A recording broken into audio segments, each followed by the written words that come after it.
Hello and welcome to the Road to Autonomy. The Road to Autonomy is brought to you in part by Stantec Generation AV. Stantec Generation AV combines some of the most experienced AV experts in the industry with the resources of a global engineering firm. Stantec Generation AV provides education, consulting, assessment, and guidance to any industry interested in autonomous vehicles. Learn more at stantec.com. Hello and welcome to the Road to Autonomy. I'm your host, Grayson Brulte. On today's episode, we're absolutely honored to have Scott Painter, founder and CEO Autonomy. Welcome to the podcast, Scott. Thanks for having me. It's awesome. We have autonomy on the road to autonomy, so we're already off to a good start. I'm happy you're here because, in my opinion, car subscriptions are the future. You're doing that with autonomy. Why did you make the decision to start the company? Well, I think that great entrepreneurs, great companies have to solve a real problem. I've spent most of my adult life trying to figure out how to make buying and owning a car easier using technology. And in the middle of all that, this transformation to electric came up. And I think there's a really great intersection between subscriptions and going electric, because our belief is that the real barrier to mass adoption of electric is affordability. And one of the key benefits, the key value propositions of a subscription is that because you're not financing the whole vehicle, it costs you less money. And costing less money in context of mobility really means how much are you spending a month? And it's not just on the car, but it's all the things that go with the natural adjacencies to car ownership. So it's the car, the title, the registration, the maintenance, repair, and it's also the kind of fuel or electricity that you put into the car. There's a lot of big forces at work right now that are really in our favor. I think it's definitely time to go electric. And our view is that the industry has decided to go electric completely. Not only are there, 5 or 6 completely new entrants that are multi-billion-dollar publicly traded companies that are in many cases pre-product and pre-revenue.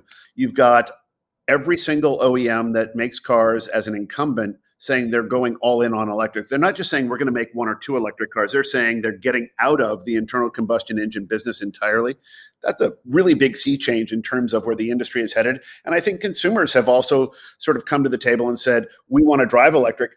One of the cool features of electric vehicles is that anybody who has announced an electric vehicle has a wait list. Wait lists just don't exist in the car business. It's a very rare thing for very special cars. And so to have a wait list for even low-end cars is pretty remarkable. And so I think that when you think about the consumer and the industry having really voted that they're going to go towards electric, we think it's time to really figure out how to finance these things in a different way that really delivers the outcome at a lower price. Do you view your model as a potential hedge against the specialty chemicals and the metals that keep going up and the car companies are raising at $10,000? We're eventually going to see more raises where if they're locked into a subscription, they don't have to have that giant outlay when the car eventually shows up on the wait list. Oh, by the way, it's going to cost you $15,000 more. Oh, I can't afford that. Yeah, I don't think that's going to happen just because mass production is all about efficiency over time. And we're not yet at mass production scale. I think Tesla is. Certainly Tesla's making 30,500 cars a week. That's a lot of cars. And in order for the industry to catch up to that, they've got to put shovels in the dirt and start building factories. That's happening everywhere. So I do think it's just a matter of time, but there is a bit of a lead time invested into this stuff. And for some period of time, we're going to see, a lack of profitability on electric cars. And that's sort of consistent with any kind of new technology. You're going to have to invest in it in order to get to the other side. I think one of the best things that Elon, the team that Tesla did, was building the supercharger network. It's well done. It's user-friendly. You're sitting here building a subscription service. You're interacting with some of the largest electric vehicle OEMs in the world. In your opinion, do one of these large OEMs follow the Tesla model and start building out their own charging network or getting preferred charging slots for their customers? Well, I think that even Tesla has now started to offer interoperability with adapters at their supercharger systems. That was a big decision because Tesla did have such a lead. They could have created a moat there where they just said, Tesla supercharger stations are for Tesla owners only. And even though they have dominant market share, they've decided to open that up to everybody. I think that's a really big deal.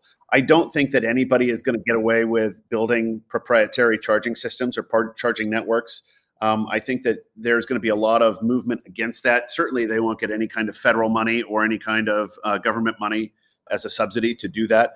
But the good news is that I do believe without regulation, you're going to see a real following of the infrastructure where EV registrations emerge. So in cities like Austin and Miami, we're already starting to see the DC fast charging infrastructure get built out very, very quickly, because if it's the chicken or the egg problem, we're definitely not going to build infrastructure first and then hope that people buy cars there. I don't think anybody's got that kind of a crystal ball to know exactly where these EV registrations are going to emerge first.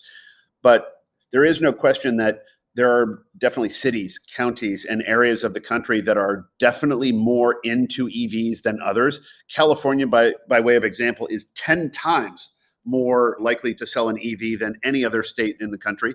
So California today has 40% of all DC fast chargers and superchargers, versus the fact that they only sell 16% of new cars as zero emission vehicles.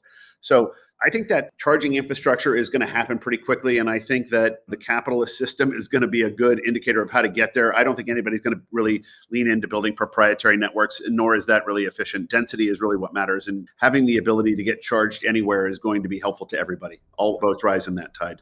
Density definitely matters. The issue is we've seen public statements. I'll give an example for Ford. We've seen some public statements from GM about the uptime of the chargers. Do we see some sort of consortium come together to work on the uptime? So let's say an autonomy subscriber goes to Charger A, they know that it's going to work. Do we see some sort of consortium evolve there? Well, it's important to note that 80% of electric vehicle owners currently charge with level 1 charging, which is basically taking the converter that comes with the car and plugging it into a 110 outlet overnight, where they get about 25 to 30 miles of range.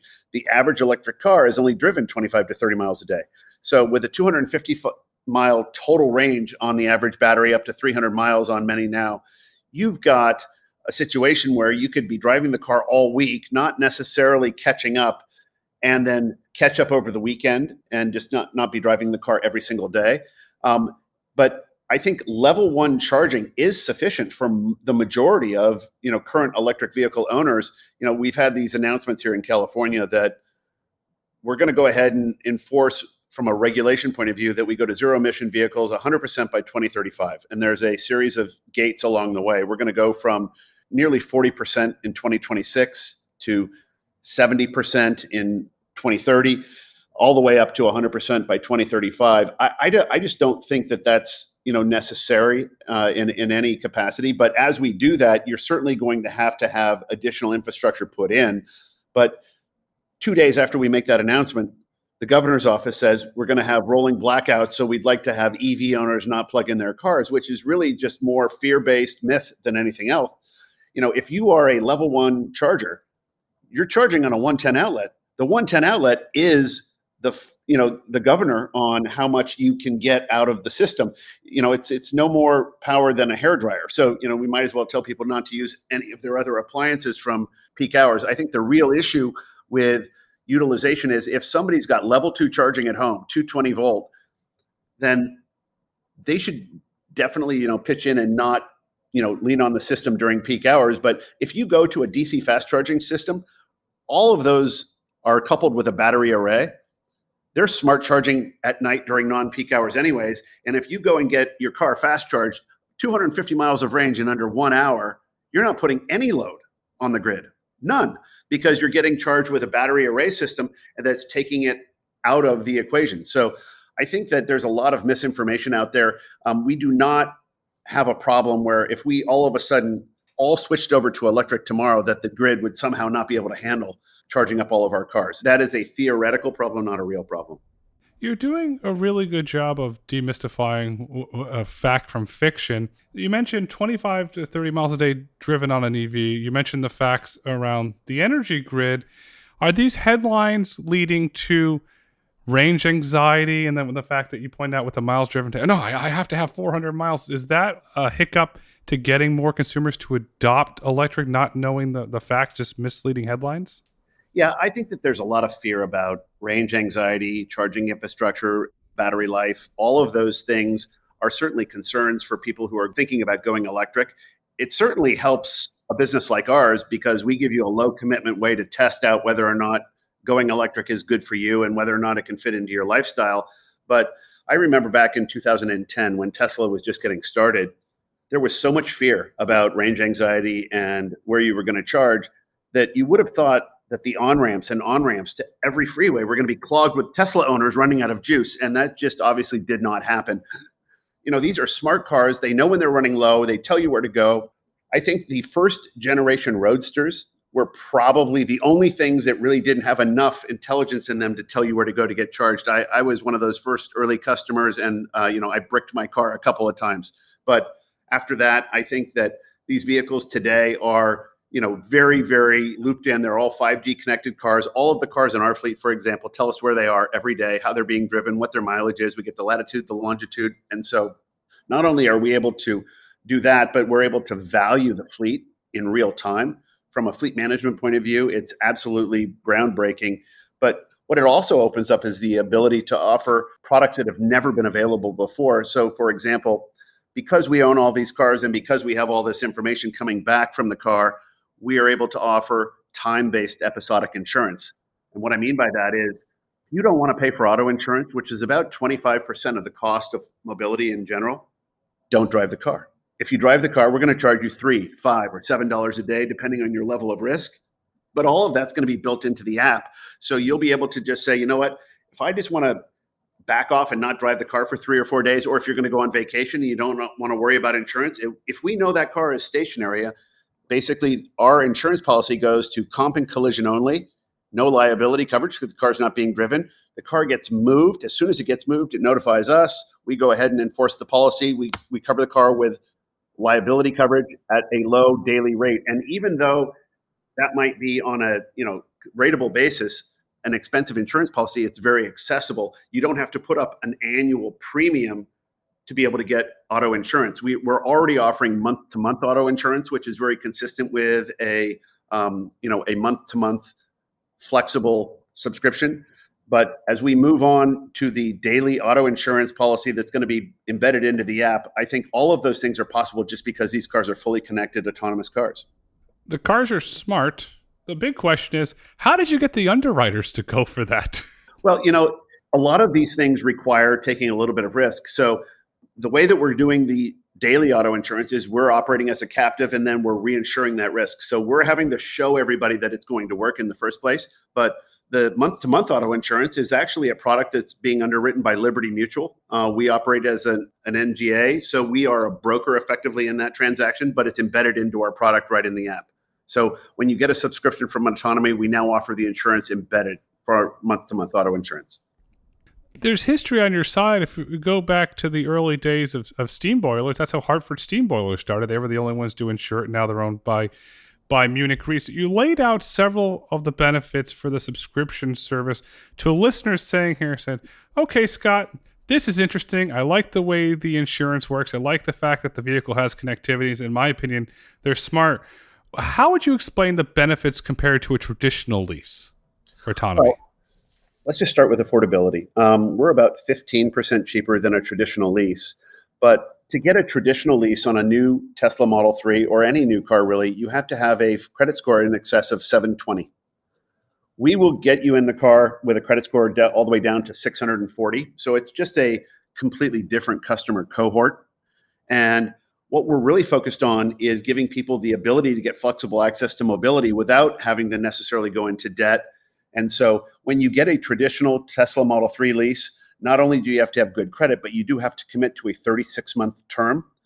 With our product, the Autonomy subscription is month to month. We do require a 3-month minimum, but after that 3-month minimum, you can stay as long as you want or return the car at any time with zero penalty. So you have the flexibility that really comes with that month-to-month nature, and then it doesn't show up on your credit report as debt. That's a big deal because if you are going out to borrow money for either a home or any other big purchase, your available lending or available borrowing ability is determined by how much debt you have. So the fact that a subscription, an Autonomy subscription in particular, does not show up on your credit report as debt is a very big deal, which also allows us to open up another really key value proposition, which is you can pay for it with your credit card. You cannot pay a traditional car lease or car loan with a credit card because it's illegal to pay debt with debt. So in our case, we link to all of our customers through their credit card. If you go below a 680 FICO, we will require an additional month of security deposit. As a business, we're in a unique cash position. We get paid in advance, sort of like renting an apartment. We require that first month up front, and we do require a 1-month security deposit. That is your money, but we're holding it, and so you get it back when you return the vehicle at the end of the subscription term. But what that means is that depending on whether you're a 680 or better FICO customer or 640 to 680, we're between 60 to 90 days of cash ahead. So what that means is that we're never really trying to catch up. We don't have this credit type profile where we're chasing people for money because we're already ahead of the game a little bit with the customer. We get paid in advance, not in arrears. And so because we're in a better cash position, we can pass that along as savings to our customer. We don't have a default or delinquency ratio that we're looking at with a traditional car loan or car lease. So it just means customers pay a little bit less, but we always get paid. We get paid on auto pay with a credit card. If for whatever reason the credit card were to fail, we then link into your bank account into those customers who go from 640 to 680. We require 2 forms of payment. So we'll get auto paid through their bank account. If for whatever reason both of those things fail, because we have so much time, we just ask them to return the vehicle. And there's no downside to returning the vehicle, but it is a little bit different. If you don't pay your car loan on time, you might get a ding on your credit report. If you don't return your rental car and don't pay for it, it's called grand theft auto. So it's a little bit of a different consequence. In our case, it's our car. We own the car. If for whatever reason you haven't paid for the car, we're going to try to get it back before we're through that buffer period in terms of your deposit. But nonetheless, it is our car and we will collect the car. And we know where the car is.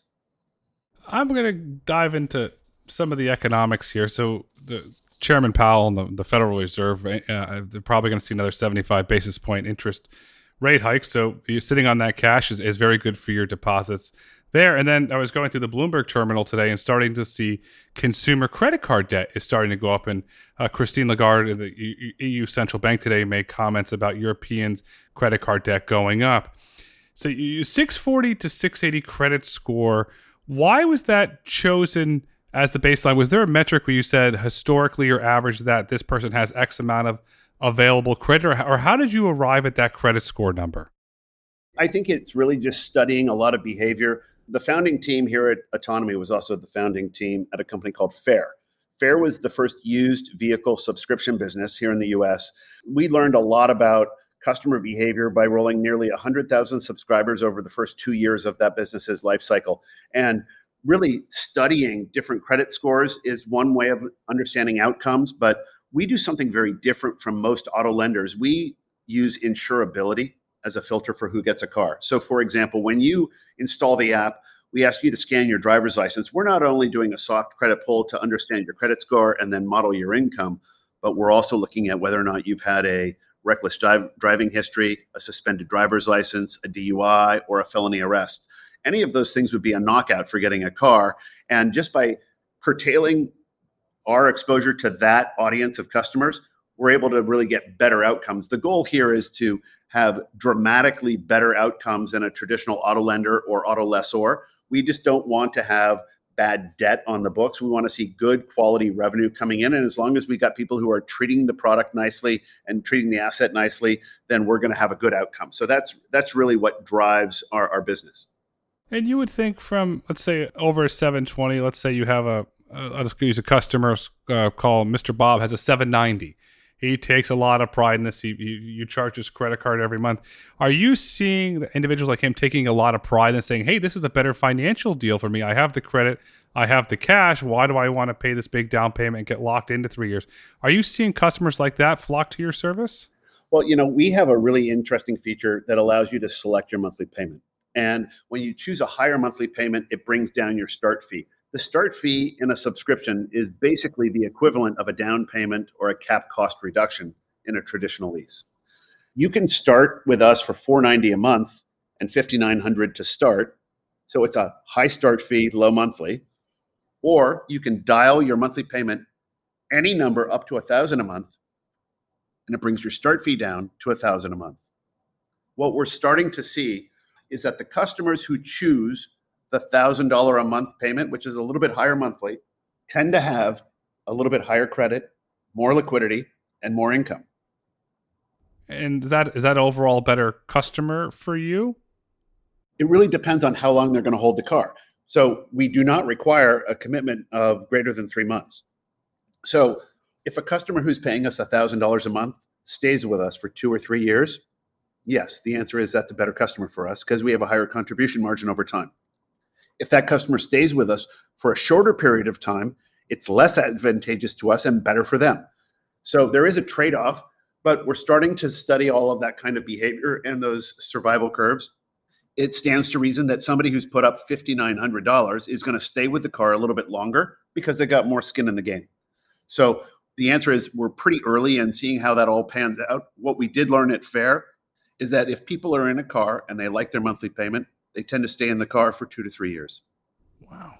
Let's say, for example, they wanted to switch, and we're going to get into your order here in a minute, that they're in a Tesla Model Y now, and Autonomy now offers a Polestar, or you offer one of the new VW, Ford, or the Hyundai electric vehicles. Will that start fee carry over if they have an established credit history with you? Yeah. So we have not announced what that exact pricing is going to be, but there's going to be a switching fee, but not a new start fee. The start fee is something that we want to just have as a one-time fee.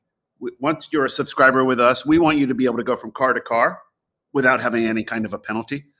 So it'll probably be something like a $500 switch fee as opposed to a $5,000 start fee. And let's say, for example, the car is MSRP more money than the previous car. Will there be an increase there and say, excuse me, Mr. Customer, Mrs. Customer, this MSRP is $10,000 more. We require, say, $1,000 more additional start fee? Yeah, and that's the thing we have to still figure out. So let's take two extreme examples. Take a Chevy Bolt, which is going to be probably a $250 a month vehicle, and then go all the way up to like a Hummer EV. The Hummer EV is a $100,000 cap cost vehicle. There will be some kind of additional start fee required.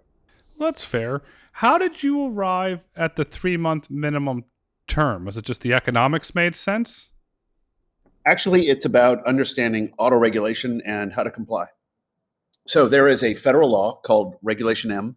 Regulation M requires that if you are going to be in a financial contract for greater than 4 months, that it is deemed debt. It has to comply with a very specific form, which cannot be digital. It also is what requires all of the disclosures that you see in a modern, gnarly lease. The 4 big terms are the cap cost or the selling price, the interest rate or the money factor, the residual, and the term. All of those things have to be calculated to the penny in a traditional Reg M lease.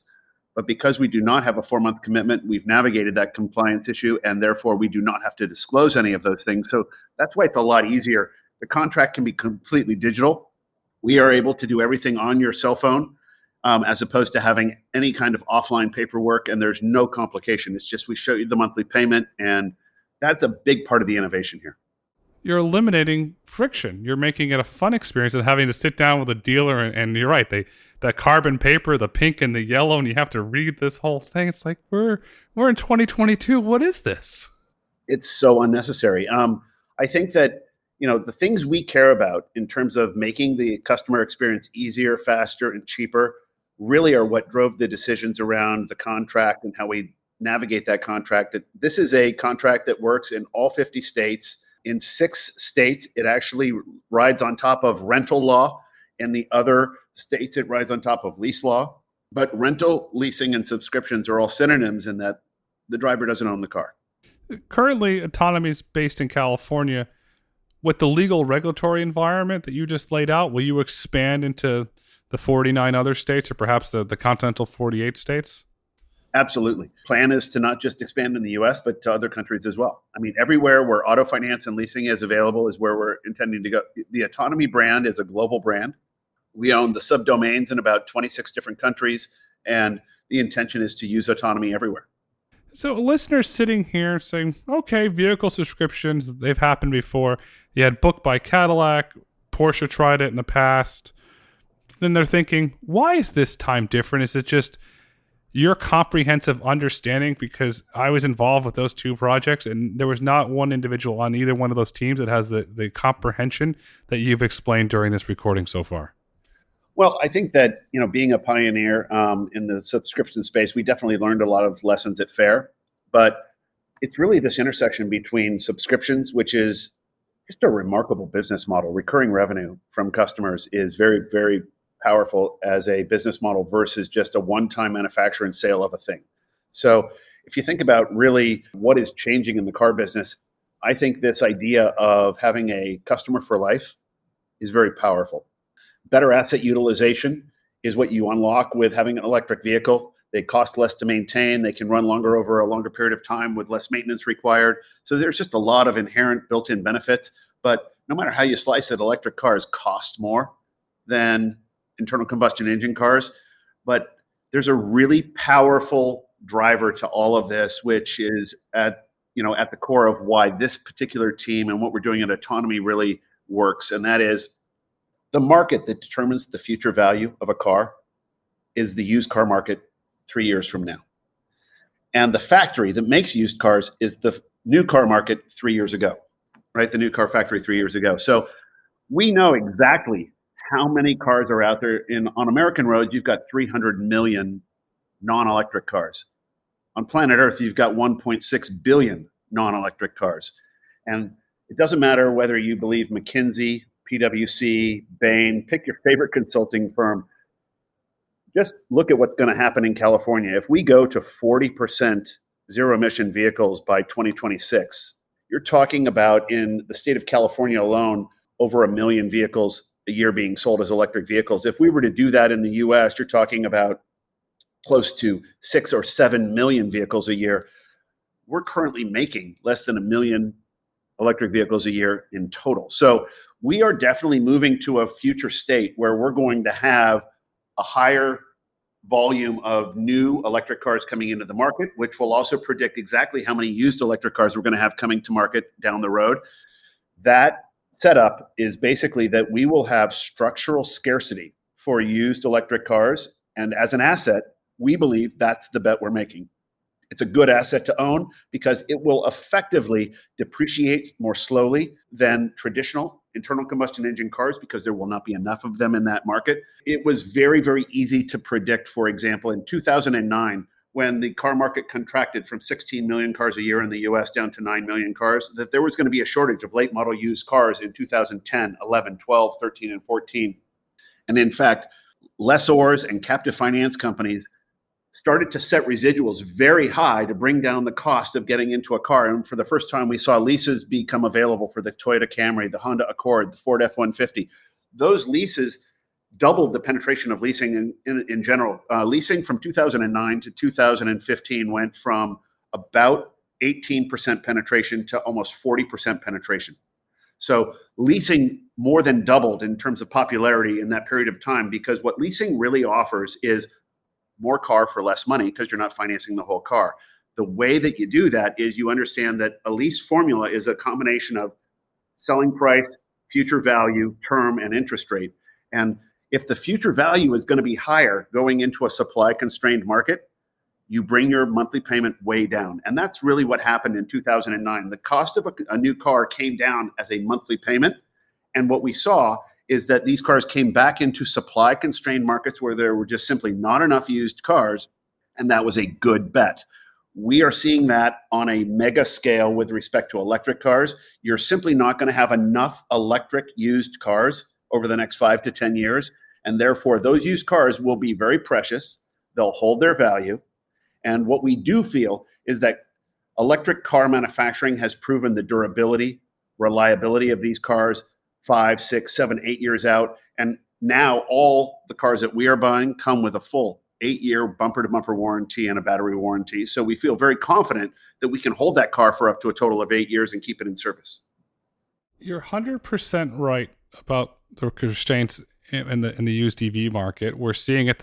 My big thing, I think we don't have enough, when it's been proven, we don't have enough refining capacity for the minerals, and we don't have enough gigafactories to make the battery. So well done on that. The battery to me is going to become the big asset inside the vehicle. That's where the money's going to be held. It's not going to be in the interior. It's going to be held in the battery.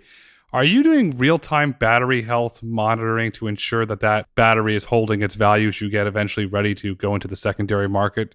You know what? We haven't had to encounter that yet, but I'm sure it's something that we'll have to take a look at as our fleet grows. Today, we have about 1,000 cars on the road. By the end of this year, we anticipate having about 5,000 vehicles on the road.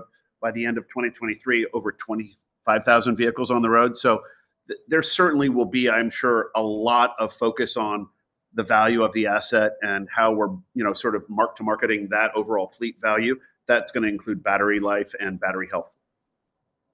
1,000 vehicles on the road today is impressive. 5,000 by the end of the year is impressive. But the most impressive thing, and this is why I was so excited to talk to you, because on August 9th, 2022, you announced that Autonomy is ordering nearly 23,000, I repeat, 23,000 electric vehicles from 17 different automakers for total capital expenditure, $1.2 billion.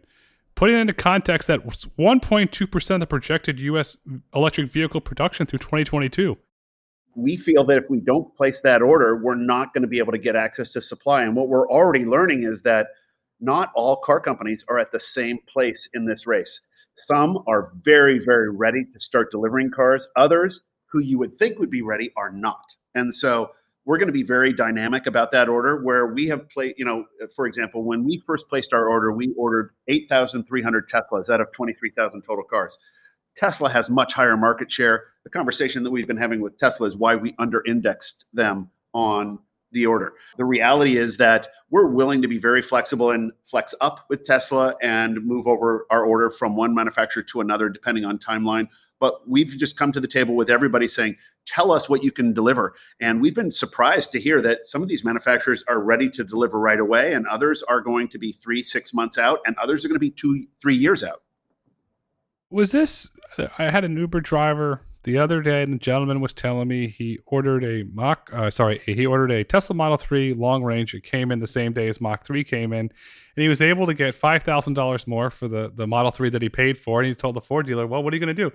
Bring it over here and I'll deduct it immediately. And he said, okay, this is good. So was this an example like that Uber driver jump where you want to lock in a price before they go up, as we've historically seen the EV prices going up due to the supply chain constraints? Yeah, we're not really trying to lock in a price per se. We're not playing that game at this point. What we are trying to do is lock in enough supply, because what we've found is a real product market fit. And the exciting thing about the business is, since we've made that announcement, our order volume has nearly tripled.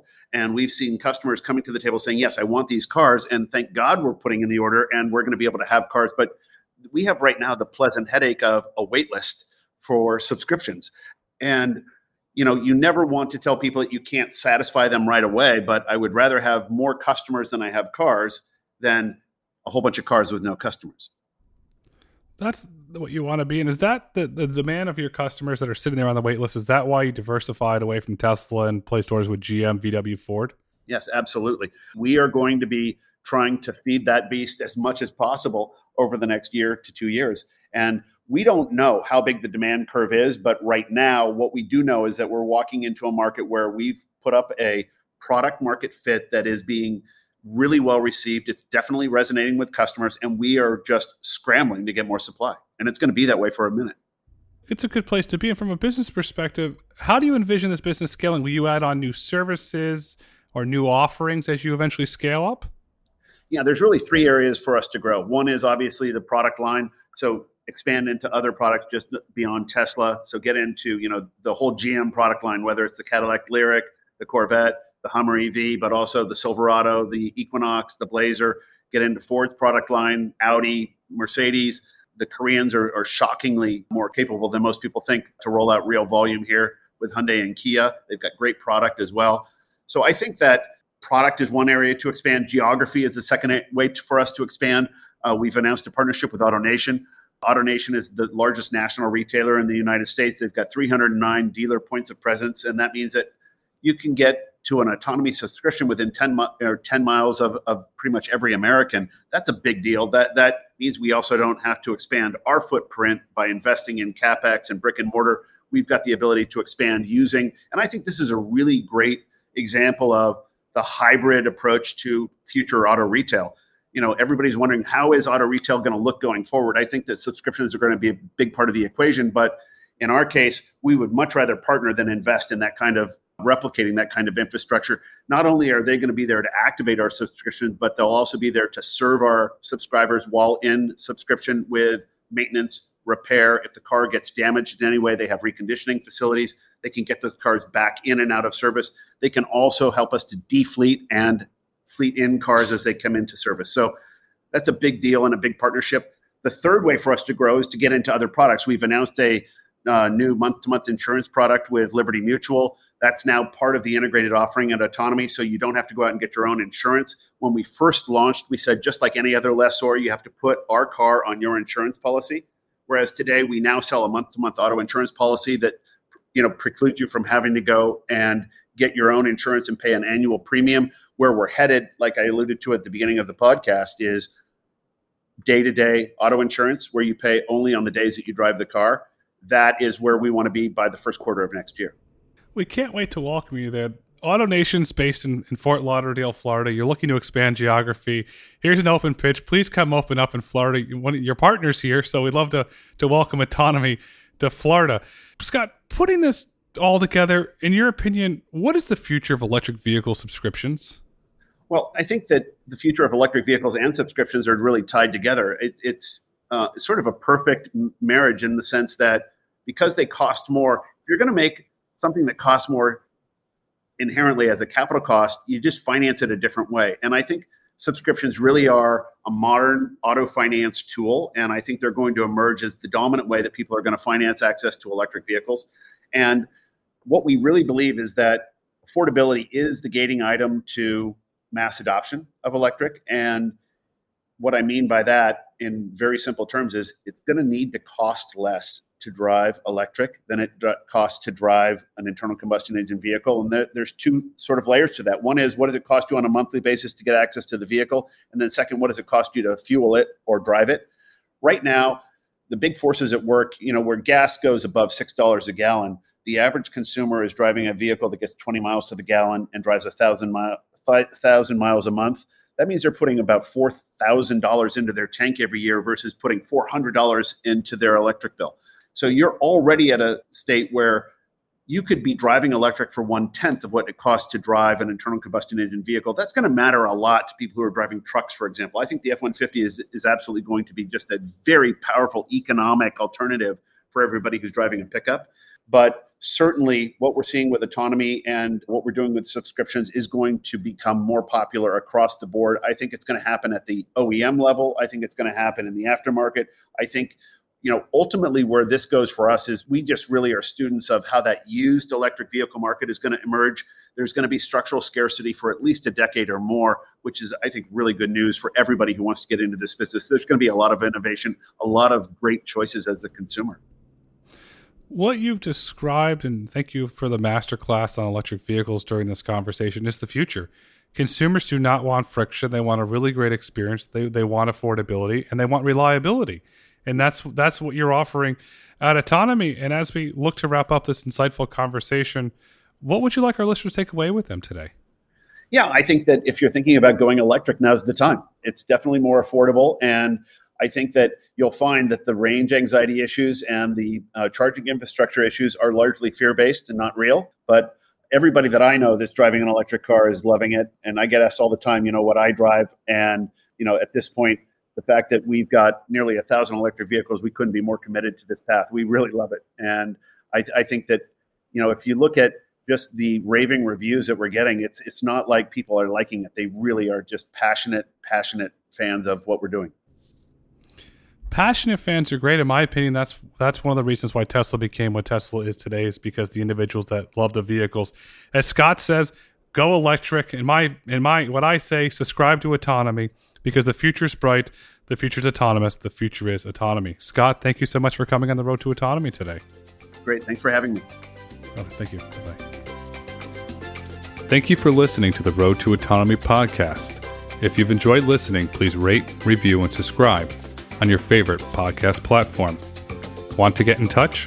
Follow us on Twitter at Road to Autonomy or email podcast@brulteco.com. The Road to Autonomy is produced by Brulte & Company. The views and opinions expressed on the Road to Autonomy podcast do not necessarily reflect the views and opinions of Brulte & Company. The content discussed in this podcast is for informational purposes only and should not be taken as legal, tax, investment, or business advice.